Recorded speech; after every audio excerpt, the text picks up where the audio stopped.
চিকিৎসক হৈ জনসেৱা কৰাৰ মন প্ৰথম স্থানপ্ৰাপ্ত জ্যোতিৰ্ময় দাসৰ। অধ্যয়নৰ লগতে বজালীৰ জ্যোতিৰ্ময়ে শুনি ভাল পায় জুবিন গাৰ্গৰ গান। এজন এতিয়া সায়েন্স ষ্ট্ৰীম লৈ চিকিৎসক হ'ব বিচাৰোঁ। মই গান শুনি তাৰপিছত খেল ধেমালি কৰি ভাল পাওঁ। জুবিন গাৰ্গ। হাইস্কুল শিক্ষান্ত পৰীক্ষাৰ ফলাফল ঘোষণাৰ পাছতেই আনন্দৰ জোৱাৰ।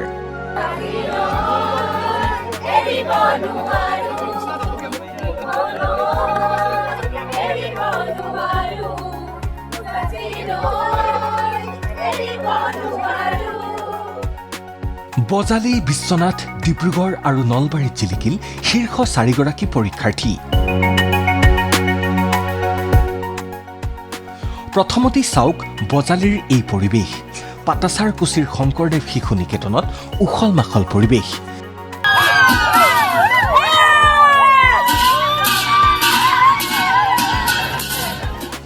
কিয়নো এইখন বিদ্যালয়ত অধ্যয়ন কৰিয়েই ৰাজ্যৰ ভিতৰতেই প্ৰথম স্থানত উজলিল জ্যোতিৰ্ময় দাস। পিছে এই প্ৰাপ্তিৰ বাবে কেনেকৈ আৰু কিমান পঢ়িছিল জ্যোতিৰ্ময় দাসে? আজি বহুতেই ভাল লাগিছে, এটা ভাল ফলাফল কৰিবলৈ সক্ষম হৈছোঁ। সেইবাবে এই দিনৰ কামখিনি দিনত কৰিছিলোঁ, যিখিনি হোমৱৰ্ক দিয়ে তথা সেই মানে দিনত শিকোৱাখিনি ঘৰত আহি ৰিভিজন কৰোঁ। এনেদৰে দৈনন্দিন কামখিনি কৰি গৈছিলোঁ। স্কুল থকাৰ সময়ত 6-7 ঘণ্টামান হয় আৰু অৱশেষত টেষ্ট যোৱাৰ পিছত 10-12 ঘণ্টামান পঢ়িছিলোঁ।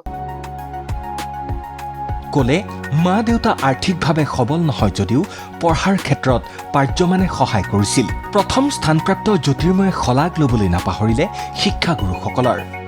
মা দেউতা ইমান আৰ্থিকভাৱে সক্ষম নহয় যদিও গোটেইখিনি মোক সহায় সহযোগ কৰিছে। কিতাপ পত্ৰ আদিৰ একোতে অসুবিধা সৃষ্টি হ'ব দিয়া নাই আৰু আচাৰ্যহঁতেও মোক সদায় সহায় কৰিছে।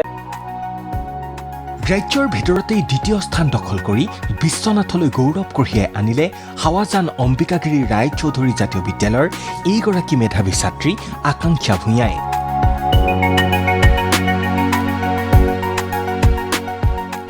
ফলাফল লাভৰ পাছতেই গৌৰৱান্বিত বিদ্যালয়খনৰ ছাত্ৰ ছাত্ৰী, শিক্ষক শিক্ষয়িত্ৰী।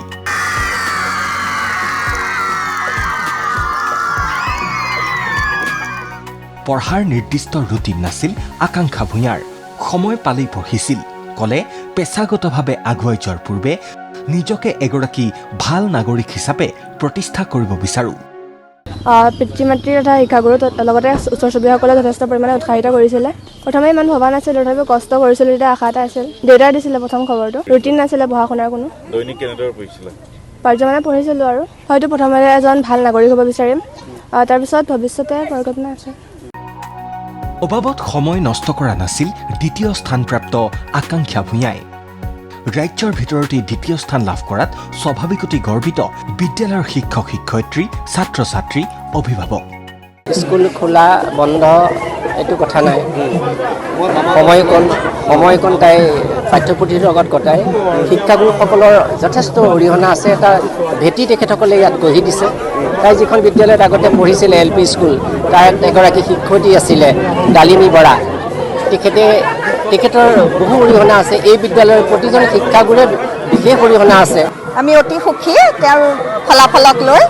ভাবিছিলোঁ তেওঁ এজন অমায়িক অতি শান্ত ছাত্ৰী হিচাপে, আৰু তেওঁৰ যিটো প্ৰতিভা তেওঁ সেই সকলো ফালতে আছিলে আৰু অতি গৌৰৱান্বিত আমি বিদ্যালয় কৰ্তৃপক্ষ হিচাপে।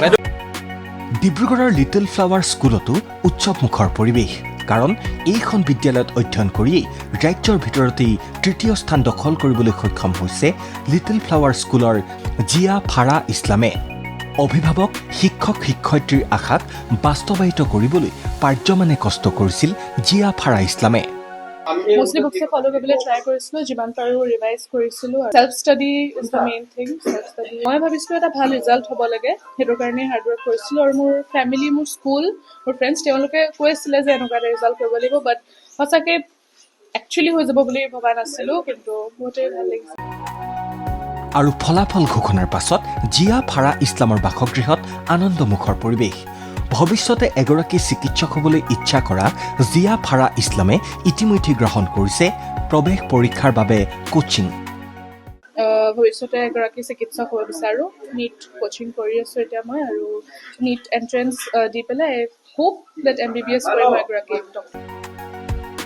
ক'লে সামাজিক মাধ্যমক ধনাত্মকভাৱে ব্যৱহাৰ কৰিলে বিশেষ ক্ষতি নকৰে অধ্যয়নত।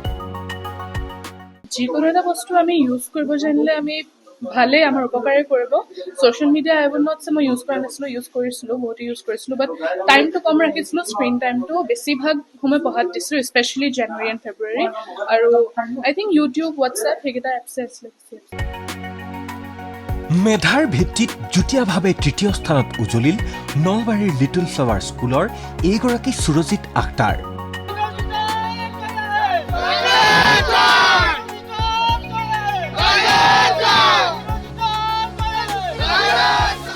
ভৱিষ্যতে চিকিৎসক হৈ জনসেৱা কৰিবলৈ ইচ্ছা থকা সুৰজিত আখতাৰে এইদৰেই ব্যক্ত কৰিলে প্ৰাপ্তিৰ অনুভৱ।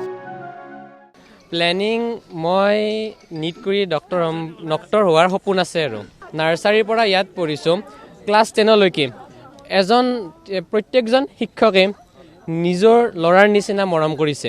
অনুভৱটো বহুত সুখী আৰু মই নিজৰ বিদ্যালয়খনক ইমান গৌৰৱ অনুভৱ কৰাব পাৰিছোঁ, মোৰ গাঁওখনক, মোৰ মা দেউতাক, মোৰ দাদাক, মই সেইটো ভাবিয়ে মই বহুত সুখী আৰু কলে নলবাৰীৰ নাম উজ্জ্বলাবলৈ সুযোগ লাভ কৰি নিজকে গৌৰৱান্বিত অনুভৱ কৰিছোঁ। নলবাৰীৰ নাম এই 2 বছৰত নাছিল, এই যেতিয়া টপ 3 ৰাখিলে তেতিয়াৰ পৰা নলবাৰীৰ নাম নাছিল, কিন্তু মই যিহেতু নলবাৰীৰ নাম ৰাখিব পাৰিছোঁ সেইকাৰণে বহুত সুখী। মই আগলৈ নলবাৰীৰ নাম ৰাখিবলৈ চেষ্টা কৰিম, অসমৰ নাম জিলিকাব চেষ্টা কৰিম। সমানেই সুখী লিটল ফ্লাৱাৰৰ শিক্ষক শিক্ষয়িত্ৰীৰ লগতে অভিভাৱক, উৎফুল্লিত বিদ্যালয়ত অধ্যয়নৰত আন ছাত্ৰ ছাত্ৰীসকলো। তেওঁৰ ভৱিষ্যত উজ্জ্বল কামনা কৰিছোঁ। ইয়াত এই ফলাফলৰ আঁৰত অকল যে আমাৰ লিটিল ফ্লাৱাৰৰ শিক্ষক শিক্ষয়িত্ৰীয়ে অৰিহণা আছে এয়া নহয়, স্কুল কৰ্তৃপক্ষ, শিক্ষক শিক্ষয়িত্ৰী লগতে তেওঁৰ মাক দেউতাকৰো যথেষ্ট অৰিহণা আছে। তেওঁ ভৱিষ্যতে আৰু ভাল কৰিব বুলি মই আশা কৰিলোঁ। উল্লেখযোগ্য যে এইবাৰৰ পৰীক্ষাত সৰ্বমুঠ ৩,৯৮৩ গৰাকী পৰীক্ষাৰ্থীয়ে লাভ কৰিছে ডিষ্টিংশ্যন, ১৩,৬৮১ গৰাকীয়ে লাভ কৰিছে ষ্টাৰ আৰু ৯৯,০৫২ গৰাকী পৰীক্ষাৰ্থীয়ে উত্তীৰ্ণ হৈছে লেটাৰ নম্বৰ সহ।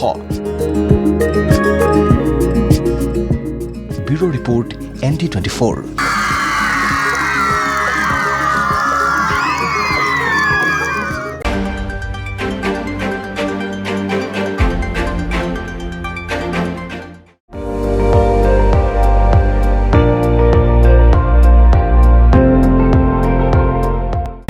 আপুনি চাই আছে ND24, সৰ্বশ্ৰেষ্ঠ নহয় সৰ্বোত্তমৰ দৌৰত।